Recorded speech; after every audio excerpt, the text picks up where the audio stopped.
দেশের প্রধান প্রধান দৈনিক পত্রিকাগুলো তাদের আন্তর্জাতিক খবরে যে খবরগুলো শিরোনামে ছাপিয়েছে তার মধ্যে শুরুতেই থাকছে পুতিনের উত্তর কোরিয়া সফর, নতুন বহুমুখী বিশ্বের প্রতিশ্রুতি। রাশিয়া ও উত্তর কোরিয়া প্রতিরক্ষা চুক্তি সই, 24 বছর পর পিয়ংইয়ং সফরে পুতিন এবং সই করলেন প্রতিরক্ষা চুক্তিতে উভয় দেশ। রাশিয়াকে সীমা অতিক্রম না করতে সতর্ক করল দক্ষিণ কোরিয়া।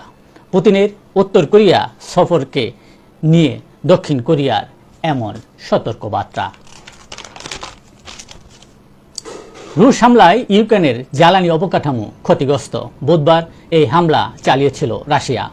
হামলার সময় 5টি ড্রোন ব্যবহার করে রাশিয়া।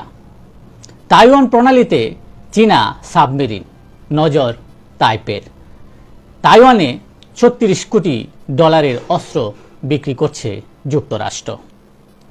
ইসরায়েল মানবতার বিরুদ্ধে অপরাধ করছে, আন্তর্জাতিক তদন্ত কমিশনের প্রতিবেদন। রাহুলের ওয়েনার আসনে লড়বেন প্রিয়াঙ্কা গান্ধী ভদ্র। কংগ্রেস নেতা রাহুল গান্ধীর ছেড়ে দেওয়া আসনে উপনির্বাচনে অংশগ্রহণ করবেন প্রিয়াঙ্কা গান্ধী। পাকিস্তানকে ছাড়িয়ে গেল ভারত। পাকিস্তানের চেয়ে বেশি সংখ্যক পারমাণবিক অস্ত্র আছে ভারতের কাছে বলে দাবি করেছেন সুইডিশ এক প্রতিষ্ঠান। তাদের এ দাবি অনুযায়ী পাকিস্তানের চেয়ে বেশি সংখ্যক পারমাণবিক অস্ত্র আছে এখন ভারতের কাছে।